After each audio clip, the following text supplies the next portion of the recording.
Kisah Nyi Roro Kidul, Ratu Penguasa Laut Selatan.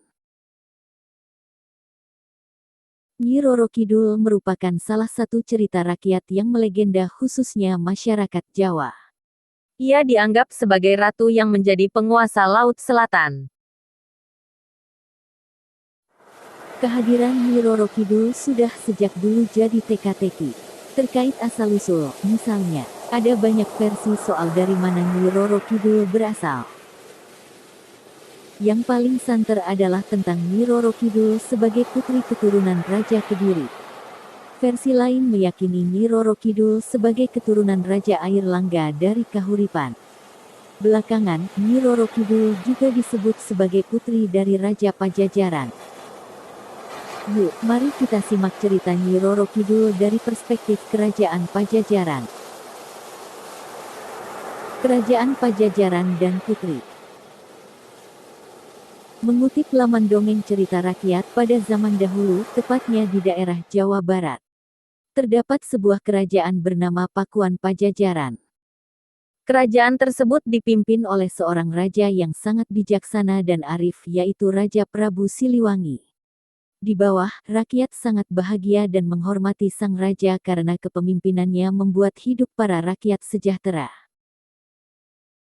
Prabu Siliwangi mempunyai cukup banyak anak dari istri dan para selirnya, salah satunya bernama Putri.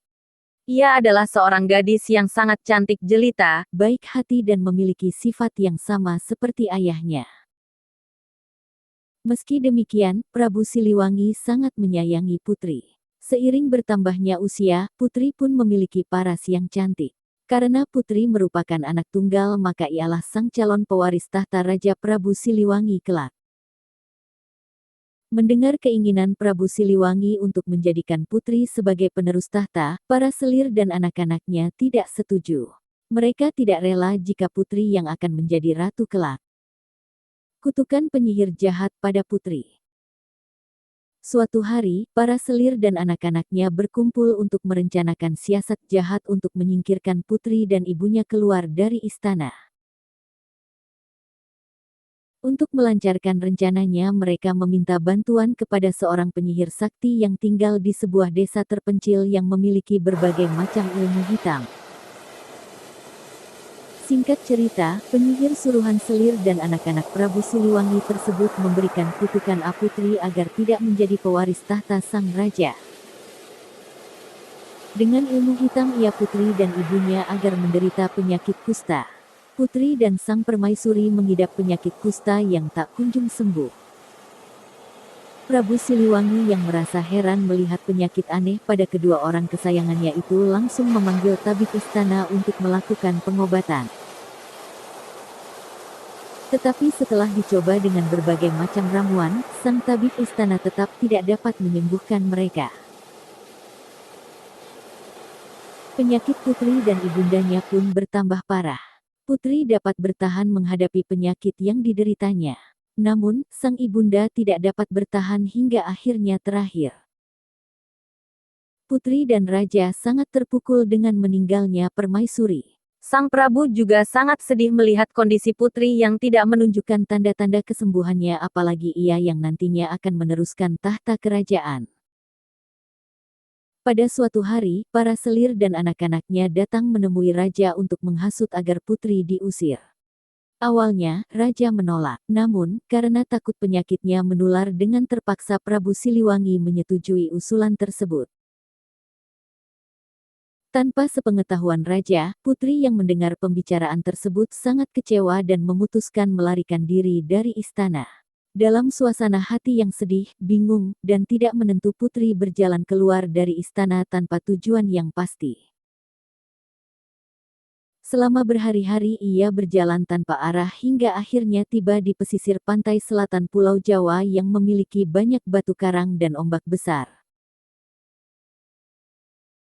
Di salah satu batu karang itu dia kemudian beristirahat hingga akhirnya tertidur karena kelelahan. Dalam tidurnya, Putri bermimpi dan mendengar bisikan gaib yang menyuruhnya diri ke laut demi kesembuhan penyakitnya. Putri pun terbangun dari tidurnya. Ia lalu merenung kata-kata gaib tersebut karena ragu apakah suara itu merupakan sebuah atau hanya orang iseng yang membisikinya saat ia tertidur. Tetapi setelah melihat keadaan sekitar dan tidak ada siapa-sapa, Putri meyakini bahwa suara tersebut adalah sebuah bisikan. Putri segera melakukan yang diperintahkan. Ajaibnya, ketika menyentuh air, seluruh tubuh Putri yang dihinggapi borok berangsur-angsur hilang dan menjadi mulus kembali. Kesembuhan Putri tidak membuatnya kembali ke istana. Dia lebih memilih untuk menetap di pantai selatan dan berbaur dengan penduduk sekitar yang sebagian besar berprofesi sebagai nelayan. Putri cantik penguasa Laut Selatan. Sejak tinggal di pantai tersebut, Putri pun sangat terkenal akan kecantikannya yang dimiliki. Banyak pangeran dari berbagai kerajaan yang ingin mempersunting dirinya. Hanya saja dari sekian banyak pangeran yang datang, Putri sama sekali tidak tertarik. Sebagian mereka bahkan mundur karena syarat yang sangat sulit. Salah satunya adalah dengan mengadu di atas gelombang pantai di laut. Ternyata, dari sekian banyak lelaki yang beradu kesaktian, tak seorang pun mampu mengalahkan Putri.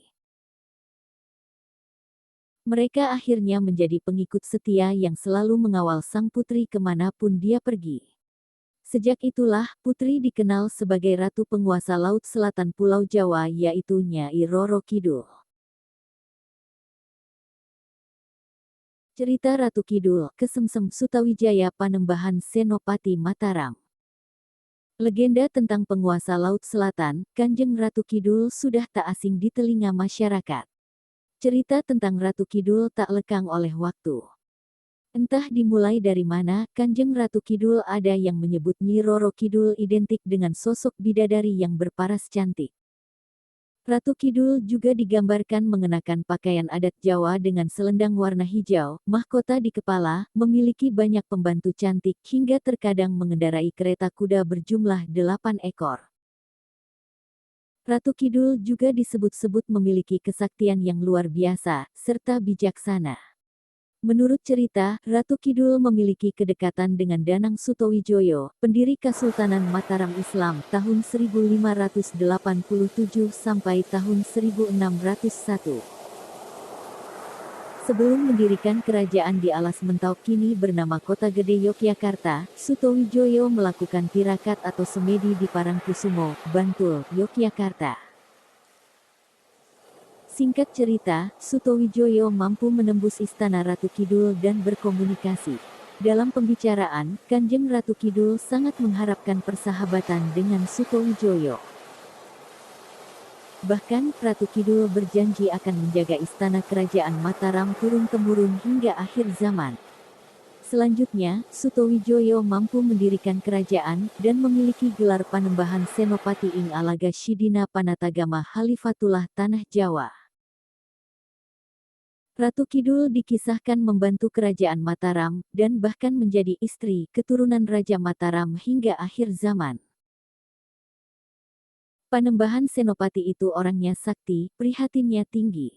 Jadi tidak mustahil bisa ketemu dengan makhluk halus, ada dalam kisah bertemu dengan Kanjeng Ratu Kidul.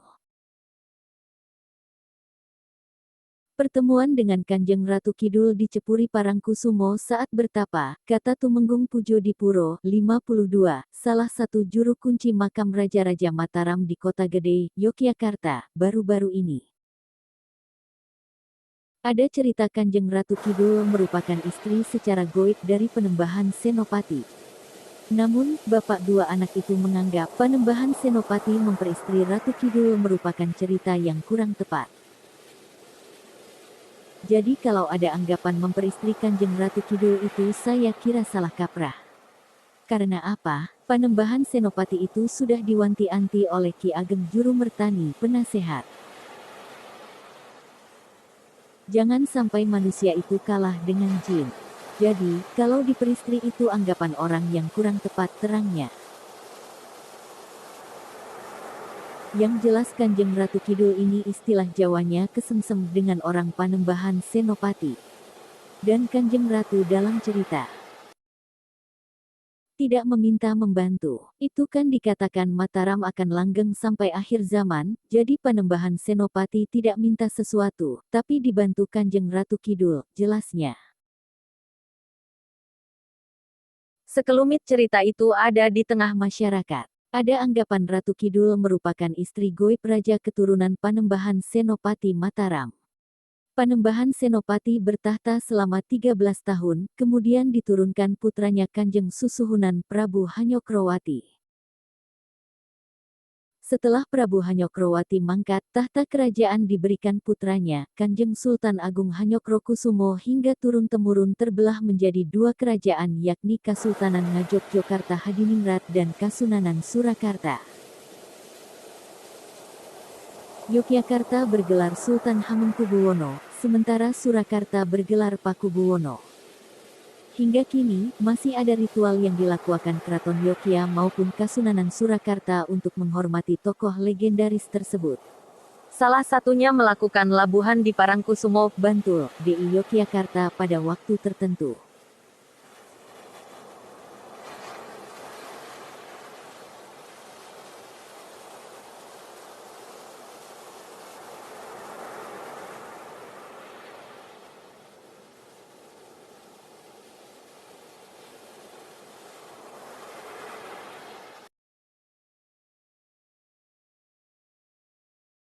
Kanjeng Ratu Kidul. Kanjeng Ratu Kidul adalah tokoh legenda yang sangat populer di kalangan masyarakat Pulau Jawa dan Bali. Sosok ini secara umum sering disamakan dengan Nyi Roro Kidul, meskipun sebenarnya dia berdua sangatlah berbeda. Kanjeng Ratu Kidul adalah roh suci yang mempunyai sifat mulia dan baik hati. Dia berasal dari tingkat langit yang tinggi, pernah turun di berbagai tempat di dunia dengan jati diri tokoh-tokoh suci setempat pada zaman yang berbeda-beda pula. Pada umumnya dia menampakkan diri hanya untuk memberi isyarat peringatan akan datangnya suatu kejadian penting. 1. Dalam mitologi Jawa, Kanjeng Ratu Kidul merupakan ciptaan dari Dewa Kaping Telu. Ia mengisi alam kehidupan sebagai Dewi Padi, Dewi Sri, dan dewi-dewi alam yang lain. Sedangkan Nyi Rara Kidul awalnya merupakan putri kerajaan Sunda yang diusir ayahnya karena ulah ibu tirinya. Cerita-cerita yang terkait antara Ratu Kidul dengan Rara Kidul bisa dikatakan berbeda fase tahapan kehidupan menurut mitologi Jawa. Kanjeng Ratu Kidul memiliki kuasa atas ombak keras Samudra Hindia dari istananya yang terletak di jantung samudra. Menurut kepercayaan Jawa, ia merupakan pasangan spiritual para raja dari Mataram hingga para raja keturunannya di Surakarta dan Jogja. Dimulai dari Panembahan Senapati, namun kini ia dipandang sebagai ibu spiritual para Susuhunan Surakarta maupun Sultan Jogja. Kedudukannya berhubungan dengan hutan Krendawahana Keraton Laut Selatan yang berpusat di Keraton Kasunanan Surakarta. Pengamat sejarah kebanyakan beranggapan, keyakinan akan Kanjeng Ratu Kidul memang dibuat untuk melegitimasi kekuasaan dinasti Mataram. Nama dan wujud Keraton Surakarta menyebutnya sebagai Kanjeng Ratu Ayu Kencono Sari. Ia dipercaya mampu untuk berubah wujud menjadi mak lampir beberapa kali dalam sehari. Sultan Hamengkubuwono ke-9 menggambarkan pengalaman pertemuan spiritualnya dengan Sang Ratu. Ia dapat berubah wujud dan penampilan, sebagai seorang wanita muda biasanya pada saat bulan purnama, dan sebagai wanita tua di waktu yang lain. Babat Dipanegara menceritakan kedatangan Ratu Kidul selalu didahului pancaran sebesar sinar, daru. Asal-usul legenda mengenai penguasa mistik Laut Selatan ini tidak diketahui dengan pasti sejak kapan dimulai. Namun, legenda ini mencapai puncak tertinggi karena pengaruh kalangan penguasa keraton dinasti Mataram Islam. Kasunanan Surakarta Hadiningrat dan Kesultanan Jogja. Dalam kepercayaan tersebut, Kanjeng Ratu Kidul merupakan istri spiritual bagi raja-raja kedua keraton tersebut. Pada saat tertentu, keraton memberikan persembahan di Pantai Parangkusuma, Bantul, dan di Pantai Paranggupita, Wonogiri. Panggung Sanggabuwono di Kompleks Karaton Kasunanan Surakarta dipercaya merupakan tempat bercengkerama antara susuhunan raja dengan Kanjeng Ratu. Konon, Sang Ratu tampil sebagai perempuan muda dan cantik pada saat bulan muda hingga purnama, terapi berangsur-angsur menua pada saat bulan menuju bulan mati. Kanjeng Ratu Kidul dan Nyi Rara Kidul, dalam keyakinan orang Jawa, Kanjeng Ratu Kidul memiliki pembantu setia bernama Nyai atau Nyi Rara Kidul.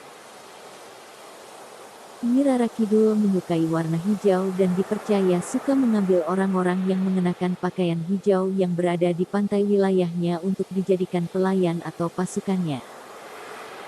Karena itu, pengunjung pantai wisata di selatan Pulau Jawa, baik di Pelabuhan Ratu, Pangandaran, Cilacap, pantai-pantai di selatan Yogyakarta, hingga Semenanjung Purwa di ujung timur, selalu diingatkan untuk tidak mengenakan pakaian berwarna hijau. Di kalangan masyarakat Sunda berkembang anggapan bahwa Ratu Kidul merupakan titisan dari seorang putri Pajajaran yang bunuh diri di Laut Selatan karena diusir oleh keluarganya karena ia menderita penyakit yang membuat anggota keluarga lainnya malu. Dalam kepercayaan Jawa, tokoh ini dianggap bukanlah Ratu Laut Selatan yang sesungguhnya, melainkan diidentikan dengan Nyi Rara Kidul, pembantu setia Kanjeng Ratu Kidul. Hal ini berdasarkan kepercayaan bahwa Ratu Kidul berusia jauh lebih tua dan menguasai Laut Selatan jauh lebih lama sebelum sejarah Kerajaan Pajajaran. Menurut pengalaman seorang spiritualis pada tahun 1998, ia bertemu dengan Kanjeng Ratu Kidul di Pantai Parangtritis, Yogyakarta. Saat itu, Eyang Ratu Kidul didampingi oleh Nyi Rara Kidul. Keduanya persis tetapi Eyang Ratu Kidul kulitnya kuning langsat, sementara Nyi Rara Kidul agak coklat. Selain itu, Eyang Ratu Kidul mempunyai aura putih jernih dan gemerlapan seperti berlian, bulat mengelilingi seluruh tubuhnya. Sedangkan aura Nyi Rara Kidul berwarna putih susu seperti cahaya lampu putih, tipis putih mengikuti postur tubuhnya. Ia diberi penjelasan bahwa Nyi Rara Kidul adalah patih atau kepala pengawalnya. Nyi Rara Kidul adalah makhluk halus jenis jin yang mengabdi dan berguru kepada Eyang Ratu. Nyi Rara Kidul ditugaskan untuk mengontrol dan meredam angkara murka dari makhluk-makhluk gaib jenis jin dan kekuatan gaib serta ilmu gaib yang berada di sepanjang pantai selatan Pulau Jawa. Nimas Ratu Angin-Angin dalam Serat Darmo Gandul, sebuah karya sastra Jawa baru yang menceritakan jatuhnya Majapahit akibat serbuan kerajaan Demak. Nimas Ratu Angin-Angin adalah ratu seluruh makhluk halus di Pulau Jawa dan memiliki kerajaan di Laut Selatan. Hampir seluruh isi Serat Darma Gandul merupakan bentuk turunan dari cerita Babat Kadiri. Samuksane Sang Prabu Joyoboyo lan putrane putri kang aran Nimas Ratu Pagedongan, Buto Locayo lan Kiai Tunggul Wulung uga padha muksa. Nimas Ratu Pagedongan dadi ratuning Demit Nusa Jawa, Kuton Ono Segoro Kidul. Sarto jejuluk Nimas Ratu Angin-Angin. Sakkabehe lelembut kang ono ing lautan daratan sarta kanan keringe tanah Jawa, kabeh padha sumiwi marang Nimas Ratu Angin-Angin. Saat moksanya Sang Prabu Jayabaya dan putrinya yang bernama Nimas Ratu Pagedongan, Buta Locaya dan Kiai Tunggul Wulung juga sama-sama moksa. Nimas Ratu Pagedongan menjadi ratu makhluk halus Pulau Jawa, kotanya berada di Laut Selatan serta dijuluki Nimas Ratu Angin-Angin. Seluruh makhluk halus yang ada di lautan daratan serta kanan kirinya tanah Jawa, semua sama-sama takluk kepada Nimas Ratu Angin-Angin. Serat Centini juga menyebut nama Ratu Angin-Angin sebagai pemilik istana di Laut Selatan.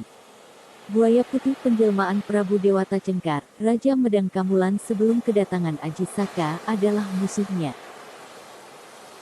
Ia memberi gelar Jaka Linglung yang saat itu masih belum memiliki nama sebagai Linglung Tunggul Wulung dan menjodohkannya dengan Nyai Blorong. Serat Centini menulis kesediaan Ratu Angin-Angin menjadi tunangan Aji Saka atas perantaraan Jaka Linglung. Ajar Cemara Tunggal, Sebuah cerita rakyat dari Jawa Barat menceritakan seorang penerawang pria bernama Ajar Cemara Tunggal dari Gunung Kombang di Kerajaan Pajajaran. Sebenarnya, ia adalah seorang wanita cantik bibi bulut dari Raden Jakasuruh. Ia mengubah dirinya menjadi dukun dan memberitahu Raden Jakasuruh untuk menuju timur Pulau Jawa dan mendirikan kerajaan di lokasi sebuah pohon maja yang hanya memiliki buah Satu butir. Karena buah maja rasanya pahit, kerajaan yang didirikannya bernama Majapahit. Cemara Tunggal berjanji akan menikahi pendiri Majapahit dan setiap penerus dari garis keturunan yang sulung untuk membantu mereka dalam setiap permasalahan. Roh Cemara Tunggal dianggap menjadi Ratu Lelembut dari Selatan yang menguasai seluruh lelembut. Legenda Kesultanan Mataram, legenda Jawa dari abad ke-16 menyatakan Kanjeng Ratu Kidul sebagai pelindung dan pasangan spiritual para raja kerajaan Mataram.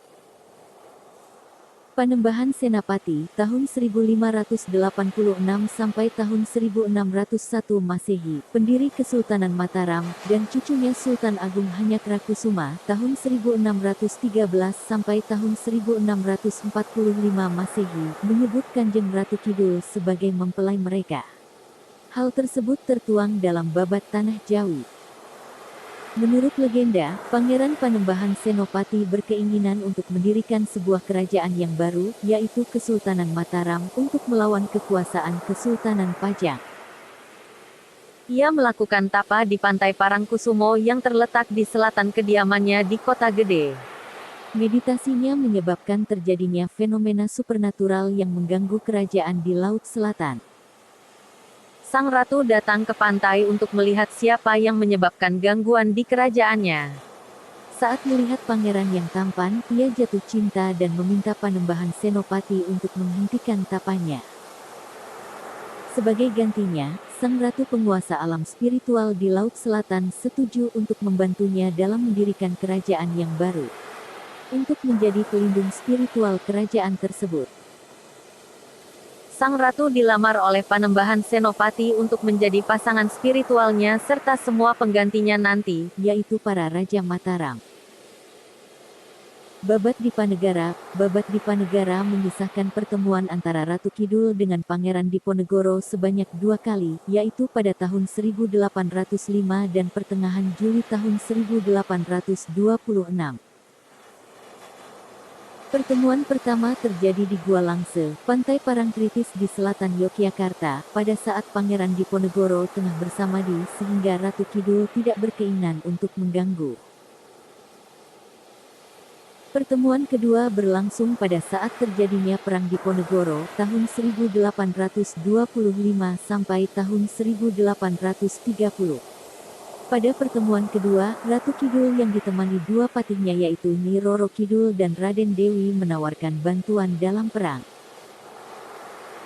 Tetapi dengan syarat Pangeran Diponegoro bersedia memohon kepada Allah Ingkang Rabul Ngalimin agar Ratu Kidul diperkenankan kembali menjadi manusia. Namun, Pangeran Diponegoro menolak dengan halus dengan alasan bahwa pertolongan hanya datang dari Hyang Agung sehingga ia tidak akan bersekutu dengan makhluk gaib. Hal ini sesuai dengan tujuan utamanya untuk berperang, yaitu untuk memajukan agama Islam di seluruh Jawa. Ritual dan kepercayaan Tari Bedaya Ketawang.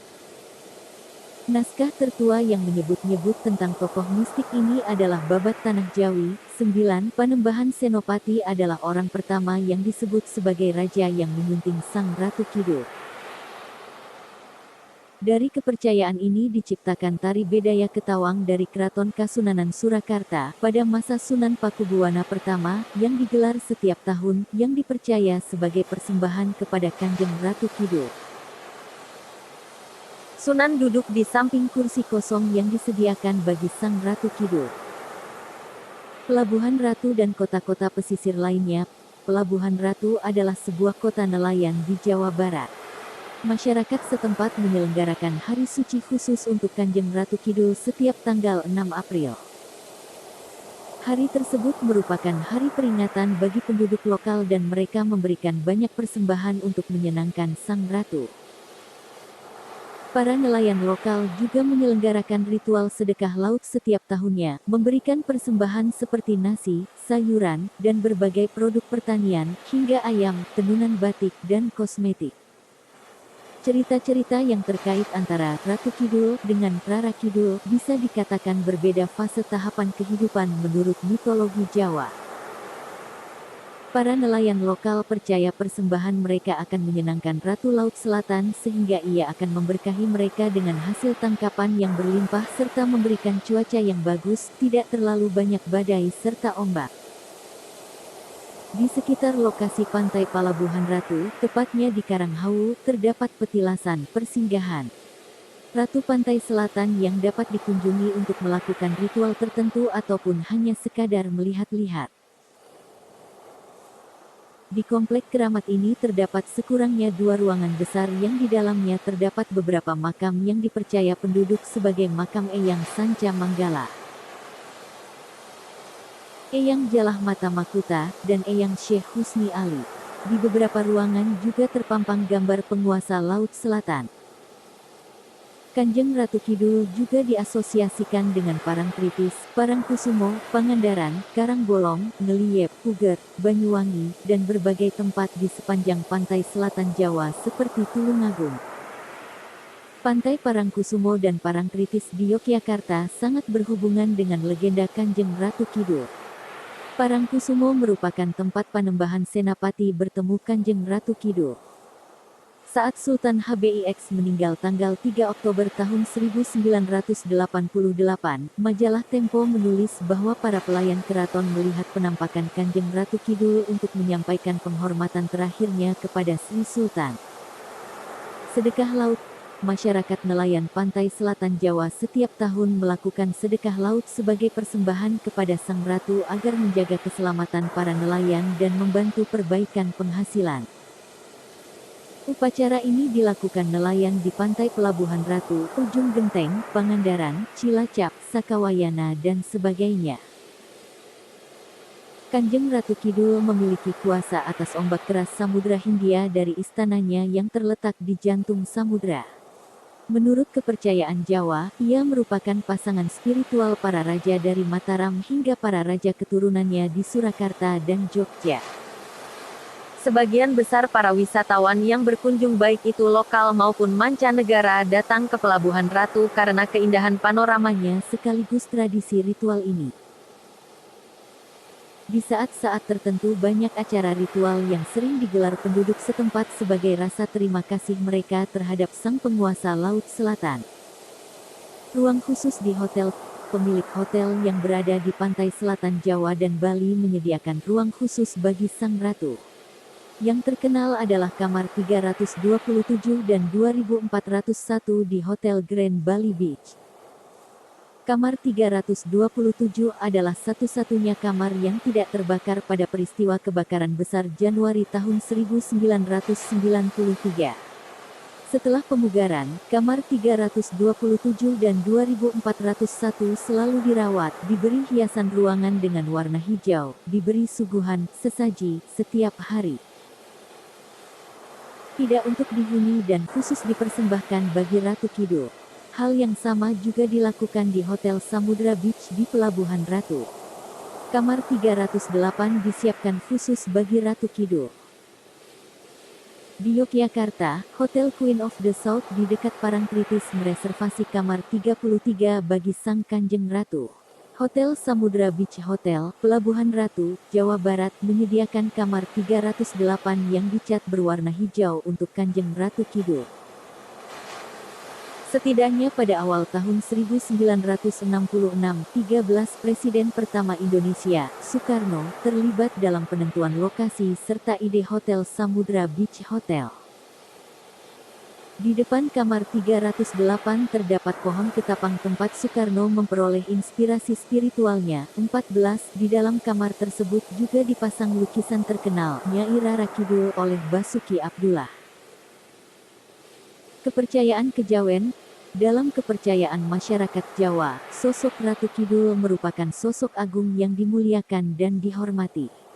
Masyarakat Jawa mengenal istilah Telu Teluning Atunggal, 3 sosok yang menjadi satu kekuatan. yaitu Eyang Resi Projopati, Panembahan Senopati, dan Ratu Kidul.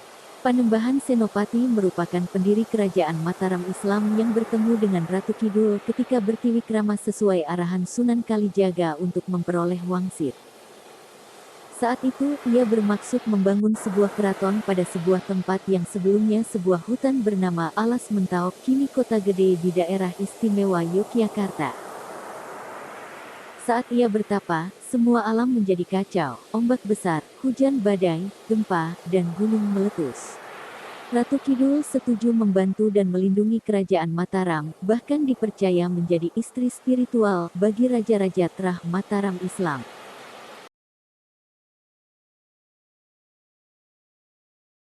Kisah Nyi Roro Kidul, Ratu Penguasa Laut Selatan. Nyi Roro Kidul merupakan salah satu cerita rakyat yang melegenda khususnya masyarakat Jawa. Ia dianggap sebagai ratu yang menjadi penguasa Laut Selatan. Kehadiran Nyi Roro Kidul sudah sejak dulu jadi teka-teki. Terkait asal-usul, misalnya, ada banyak versi soal dari mana Nyi Roro Kidul berasal. Yang paling santer adalah tentang Nyi Roro Kidul sebagai putri keturunan Raja Kediri. Versi lain meyakini Nyi Roro Kidul sebagai keturunan Raja Air Langga dari Kahuripan. Belakangan, Nyi Roro Kidul juga disebut sebagai putri dari Raja Pajajaran. Yuk, mari kita simak cerita Nyi Roro Kidul dari perspektif Kerajaan Pajajaran. Kerajaan Pajajaran dan Putri. Mengutip laman dongeng cerita rakyat pada zaman dahulu, tepatnya di daerah Jawa Barat, terdapat sebuah kerajaan bernama Pakuan Pajajaran. Kerajaan tersebut dipimpin oleh seorang raja yang sangat bijaksana dan arif, yaitu Raja Prabu Siliwangi. Di bawah, rakyat sangat bahagia dan menghormati sang raja karena kepemimpinannya membuat hidup para rakyat sejahtera. Prabu Siliwangi mempunyai cukup banyak anak dari istri dan para selirnya, salah satunya bernama Putri. Ia adalah seorang gadis yang sangat cantik jelita, baik hati dan memiliki sifat yang sama seperti ayahnya. Meski demikian, Prabu Siliwangi sangat menyayangi Putri. Seiring bertambahnya usia, Putri pun memiliki paras yang cantik.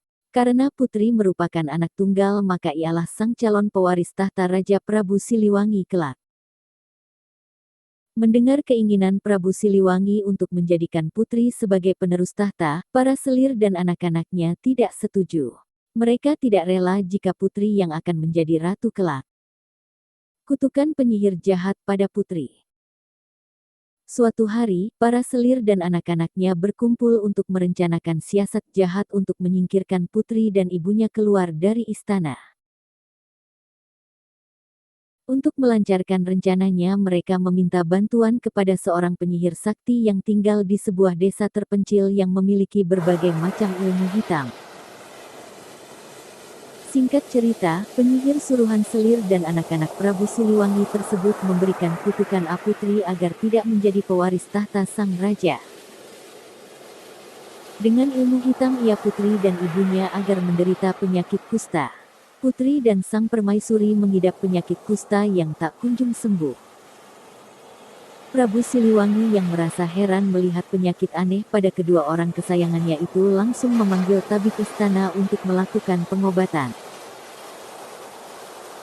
Tetapi setelah dicoba dengan berbagai macam ramuan, sang tabib istana tetap tidak dapat menyembuhkan mereka. Penyakit Putri dan ibundanya pun bertambah parah. Putri dapat bertahan menghadapi penyakit yang dideritanya. Namun, sang ibunda tidak dapat bertahan hingga akhirnya terakhir. Putri dan raja sangat terpukul dengan meninggalnya permaisuri. Sang Prabu juga sangat sedih melihat kondisi Putri yang tidak menunjukkan tanda-tanda kesembuhannya, apalagi ia yang nantinya akan meneruskan tahta kerajaan. Pada suatu hari, para selir dan anak-anaknya datang menemui raja untuk menghasut agar Putri diusir. Awalnya, raja menolak, namun, karena takut penyakitnya menular dengan terpaksa Prabu Siliwangi menyetujui usulan tersebut. Tanpa sepengetahuan raja, putri yang mendengar pembicaraan tersebut sangat kecewa dan memutuskan melarikan diri dari istana. Dalam suasana hati yang sedih, bingung, dan tidak menentu, putri berjalan keluar dari istana tanpa tujuan yang pasti. Selama berhari-hari ia berjalan tanpa arah hingga akhirnya tiba di pesisir pantai selatan Pulau Jawa yang memiliki banyak batu karang dan ombak besar. Di salah satu batu karang itu dia kemudian beristirahat hingga akhirnya tertidur karena kelelahan. Dalam tidurnya, putri bermimpi dan mendengar bisikan gaib yang menyuruhnya diri ke laut demi kesembuhan penyakitnya. Putri pun terbangun dari tidurnya. Ia lalu merenung kata-kata gaib tersebut karena ragu apakah suara itu merupakan sebuah atau hanya orang iseng yang membisikinya saat ia tertidur. Tetapi setelah melihat keadaan sekitar dan tidak ada siapa-siapa, putri meyakini bahwa suara tersebut adalah sebuah bisikan. Putri segera melakukan yang diperintahkan. Ajaibnya, ketika menyentuh air, seluruh tubuh putri yang dihinggapi borok berangsur-angsur hilang dan menjadi mulus kembali. Kesembuhan putri tidak membuatnya kembali ke istana. Dia lebih memilih untuk menetap di pantai selatan dan berbaur dengan penduduk sekitar yang sebagian besar berprofesi sebagai nelayan. Putri cantik penguasa Laut Selatan. Sejak tinggal di pantai tersebut, putri pun sangat terkenal akan kecantikannya yang dimiliki. Banyak pangeran dari berbagai kerajaan yang ingin mempersunting dirinya. Hanya saja dari sekian banyak pangeran yang datang, putri sama sekali tidak tertarik. Sebagian mereka bahkan mundur karena syarat yang sangat sulit. Salah satunya adalah dengan mengadu di atas gelombang pantai di laut. Ternyata, dari sekian banyak lelaki yang beradu kesaktian, tak seorang pun mampu mengalahkan putri. Mereka akhirnya menjadi pengikut setia yang selalu mengawal sang putri kemanapun dia pergi. Sejak itulah, putri dikenal sebagai ratu penguasa Laut Selatan Pulau Jawa, yaitu Nyai Roro Kidul. Cerita Ratu Kidul, Kesemsem Sutawijaya Panembahan Senopati Mataram. Legenda tentang penguasa Laut Selatan, Kanjeng Ratu Kidul sudah tak asing di telinga masyarakat. Cerita tentang Ratu Kidul tak lekang oleh waktu. Entah dimulai dari mana, Kanjeng Ratu Kidul ada yang menyebut Nyi Roro Kidul identik dengan sosok bidadari yang berparas cantik. Ratu Kidul juga digambarkan mengenakan pakaian adat Jawa dengan selendang warna hijau, mahkota di kepala, memiliki banyak pembantu cantik hingga terkadang mengendarai kereta kuda berjumlah 8 ekor. Ratu Kidul juga disebut-sebut memiliki kesaktian yang luar biasa, serta bijaksana. Menurut cerita, Ratu Kidul memiliki kedekatan dengan Danang Sutawijoyo, pendiri Kesultanan Mataram Islam tahun 1587 sampai tahun 1601. Sebelum mendirikan kerajaan di Alas Mentau kini bernama Kota Gede Yogyakarta, Sutawijoyo melakukan tirakat atau semedi di Parangkusumo, Bantul, Yogyakarta. Singkat cerita, Sutawijoyo mampu menembus istana Ratu Kidul dan berkomunikasi. Dalam pembicaraan, Kanjeng Ratu Kidul sangat mengharapkan persahabatan dengan Sutawijoyo. Bahkan, Ratu Kidul berjanji akan menjaga istana kerajaan Mataram turun-temurun hingga akhir zaman. Selanjutnya, Sutawijoyo mampu mendirikan kerajaan dan memiliki gelar Panembahan Senopati ing Alaga Shidina Panatagama Halifatullah Tanah Jawa. Ratu Kidul dikisahkan membantu kerajaan Mataram, dan bahkan menjadi istri keturunan Raja Mataram hingga akhir zaman. Panembahan Senopati itu orangnya sakti, prihatinnya tinggi. Jadi tidak mustahil bisa ketemu dengan makhluk halus, ada dalam kisah bertemu dengan Kanjeng Ratu Kidul. Pertemuan dengan Kanjeng Ratu Kidul di Cepuri Parangkusumo saat bertapa, kata Tumenggung Pujo Dipuro, 52, salah satu juru kunci makam Raja-Raja Mataram di Kota Gede, Yogyakarta, baru-baru ini. Ada cerita Kanjeng Ratu Kidul merupakan istri secara goib dari Panembahan Senopati. Namun, bapak dua anak itu menganggap Panembahan Senopati memperistri Ratu Kidul merupakan cerita yang kurang tepat. Jadi kalau ada anggapan memperistri Kanjeng Ratu Kidul itu saya kira salah kaprah. Karena apa? Panembahan Senopati itu sudah diwanti-anti oleh Ki Ageng Juru Mertani, penasehat. Jangan sampai manusia itu kalah dengan jin. Jadi, kalau diperistri itu anggapan orang yang kurang tepat terangnya. Yang jelas Kanjeng Ratu Kidul ini istilah Jawanya kesemsem dengan orang Panembahan Senopati. Dan Kanjeng Ratu dalam cerita tidak meminta membantu. Itu kan dikatakan Mataram akan langgeng sampai akhir zaman, jadi Panembahan Senopati tidak minta sesuatu, tapi dibantu Kanjeng Ratu Kidul, jelasnya. Sekelumit cerita itu ada di tengah masyarakat. Ada anggapan Ratu Kidul merupakan istri goib raja keturunan Panembahan Senopati Mataram. Panembahan Senopati bertahta selama 13 tahun, kemudian diturunkan putranya Kanjeng Susuhunan Prabu Hanyokrowati. Setelah Prabu Hanyokrowati mangkat, tahta kerajaan diberikan putranya, Kanjeng Sultan Agung Hanyokrokusumo hingga turun-temurun terbelah menjadi dua kerajaan yakni Kasultanan Ngajogjokarta Hadiningrat dan Kasunanan Surakarta. Yogyakarta bergelar Sultan Hamengkubuwono, sementara Surakarta bergelar Pakubuwono. Hingga kini, masih ada ritual yang dilakukan Keraton Yogya maupun Kasunanan Surakarta untuk menghormati tokoh legendaris tersebut. Salah satunya melakukan labuhan di Parangkusumo, Bantul, DI Yogyakarta pada waktu tertentu.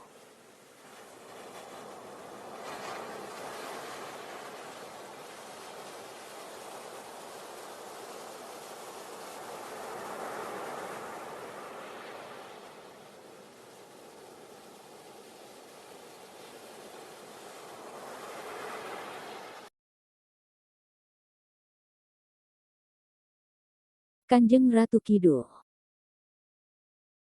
Kanjeng Ratu Kidul adalah tokoh legenda yang sangat populer di kalangan masyarakat Pulau Jawa dan Bali. Sosok ini secara umum sering disamakan dengan Nyi Roro Kidul, meskipun sebenarnya dia berdua sangatlah berbeda. Kanjeng Ratu Kidul adalah roh suci yang mempunyai sifat mulia dan baik hati. Dia berasal dari tingkat langit yang tinggi, pernah turun di berbagai tempat di dunia dengan jati diri tokoh-tokoh suci setempat pada zaman yang berbeda-beda pula. Pada umumnya dia menampakkan diri hanya untuk memberi isyarat peringatan akan datangnya suatu kejadian penting. 1. Dalam mitologi Jawa, Kanjeng Ratu Kidul merupakan ciptaan dari Dewa Kaping Telu. Ia mengisi alam kehidupan sebagai Dewi Padi, Dewi Sri, dan Dewi-Dewi alam yang lain. Sedangkan Nyi Rara Kidul awalnya merupakan putri kerajaan Sunda yang diusir ayahnya karena ulah ibu tirinya. Cerita-cerita yang terkait antara Ratu Kidul dengan Rara Kidul bisa dikatakan berbeda fase tahapan kehidupan menurut mitologi Jawa. Kanjeng Ratu Kidul memiliki kuasa atas ombak keras Samudra Hindia dari istananya yang terletak di jantung samudra. Menurut kepercayaan Jawa, ia merupakan pasangan spiritual para raja dari Mataram hingga para raja keturunannya di Surakarta dan Jogja. Dimulai dari Panembahan Senapati, namun kini ia dipandang sebagai ibu spiritual para Susuhunan Surakarta maupun Sultan Jogja. Kedudukannya berhubungan dengan hutan Krendawahana Keraton Laut Selatan yang berpusat di Keraton Kasunanan Surakarta. Pengamat sejarah kebanyakan beranggapan, keyakinan akan Kanjeng Ratu Kidul memang dibuat untuk melegitimasi kekuasaan dinasti Mataram. Nama dan wujud Keraton Surakarta menyebutnya sebagai Kanjeng Ratu Ayu Kencono Sari. Ia dipercaya mampu untuk berubah wujud menjadi mak lampir beberapa kali dalam sehari. Sultan Hamengkubuwono ke-9 menggambarkan pengalaman pertemuan spiritualnya dengan Sang Ratu. Ia dapat berubah wujud dan penampilan, sebagai seorang wanita muda biasanya pada saat bulan purnama, dan sebagai wanita tua di waktu yang lain. Babat Dipanegara menceritakan kedatangan Ratu Kidul selalu didahului pancaran sebesar sinar, daru. Asal-usul legenda mengenai penguasa mistik Laut Selatan ini tidak diketahui dengan pasti sejak kapan dimulai. Namun, legenda ini mencapai puncak tertinggi karena pengaruh kalangan penguasa keraton dinasti Mataram Islam. Kasunanan Surakarta Hadiningrat dan Kesultanan Jogja. Dalam kepercayaan tersebut, Kanjeng Ratu Kidul merupakan istri spiritual bagi raja-raja kedua keraton tersebut.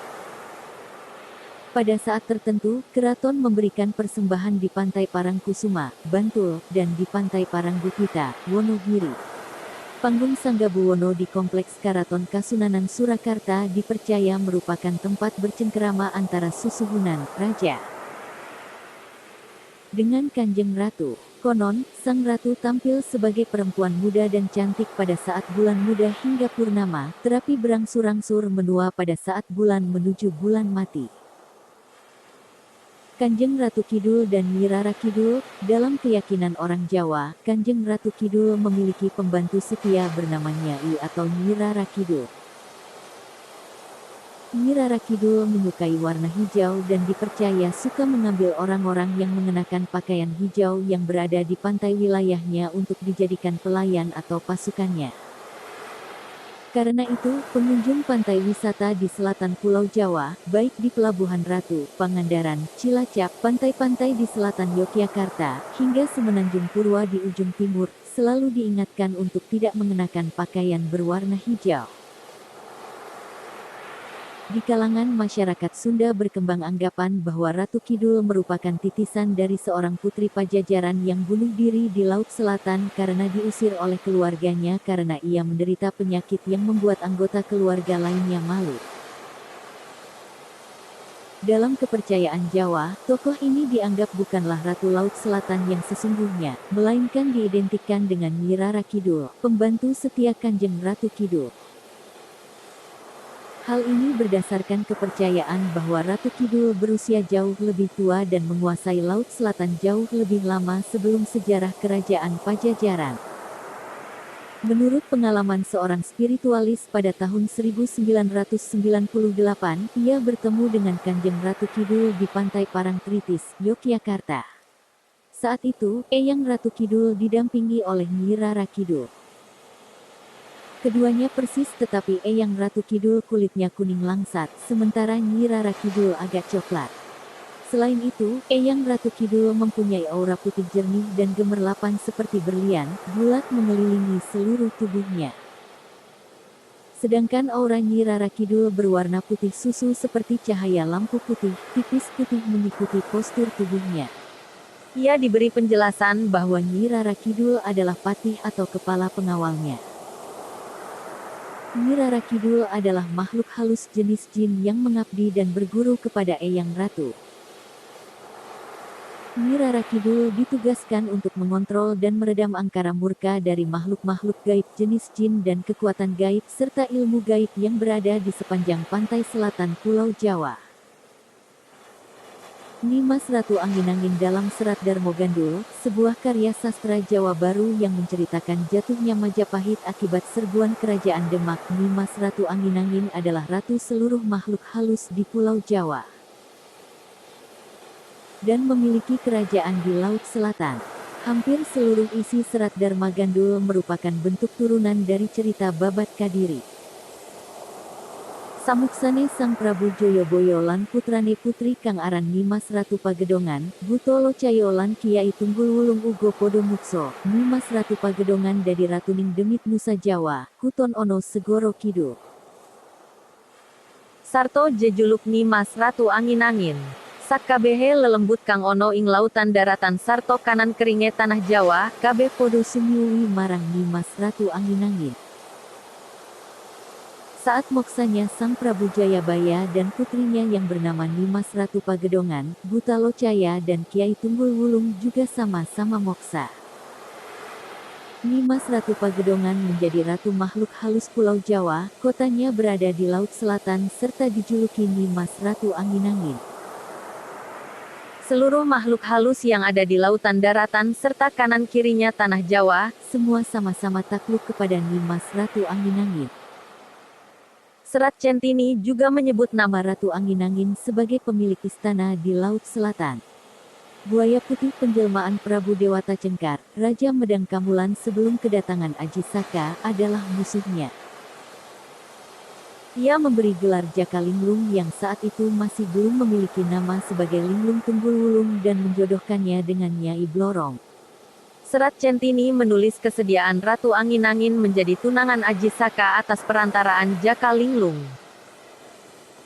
Ajar Cemara Tunggal, sebuah cerita rakyat dari Jawa Barat menceritakan seorang penerawang pria bernama Ajar Cemara Tunggal dari Gunung Kombang di Kerajaan Pajajaran. Sebenarnya, ia adalah seorang wanita cantik bibi buyut dari Raden Jaka Suruh.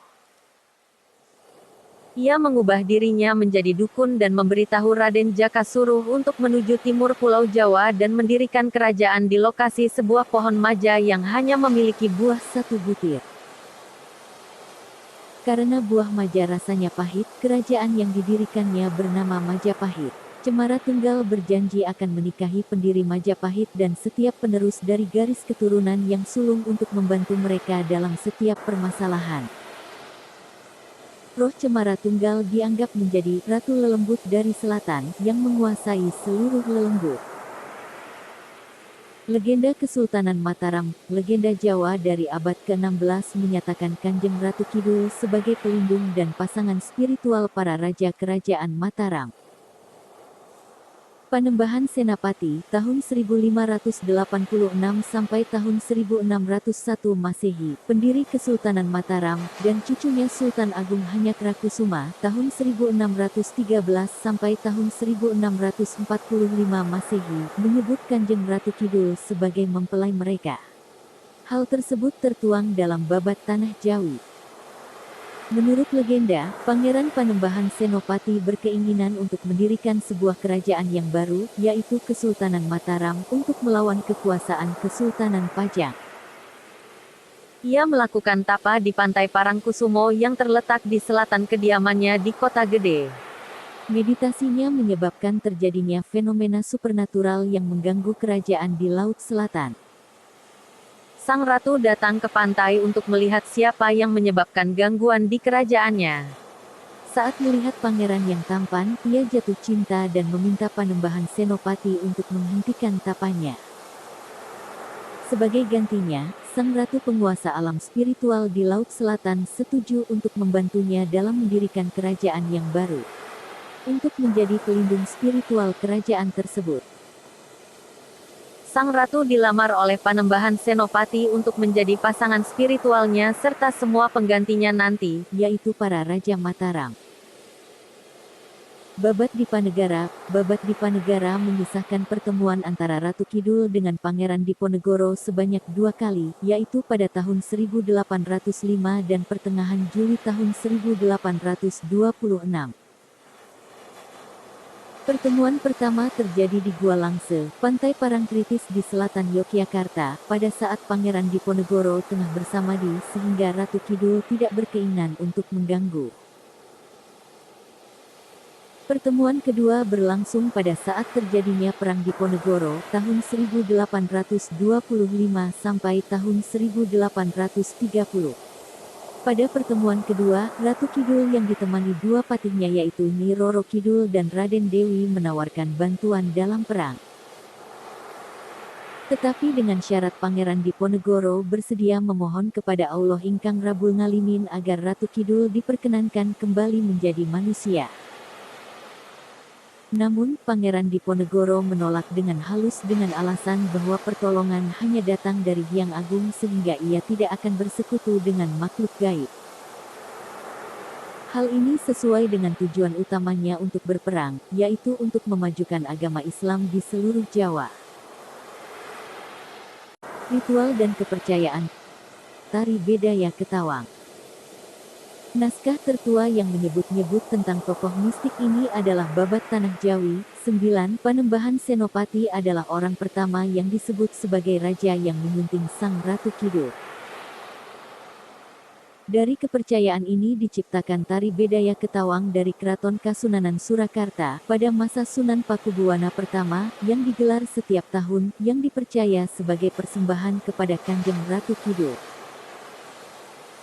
Sunan duduk di samping kursi kosong yang disediakan bagi Sang Ratu Kidul. Pelabuhan Ratu dan kota-kota pesisir lainnya. Pelabuhan Ratu adalah sebuah kota nelayan di Jawa Barat. Masyarakat setempat menyelenggarakan hari suci khusus untuk Kanjeng Ratu Kidul setiap tanggal 6 April.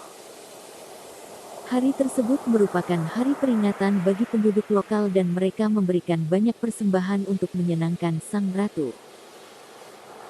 Para nelayan lokal juga menyelenggarakan ritual sedekah laut setiap tahunnya, memberikan persembahan seperti nasi, sayuran, dan berbagai produk pertanian, hingga ayam, tenunan batik, dan kosmetik.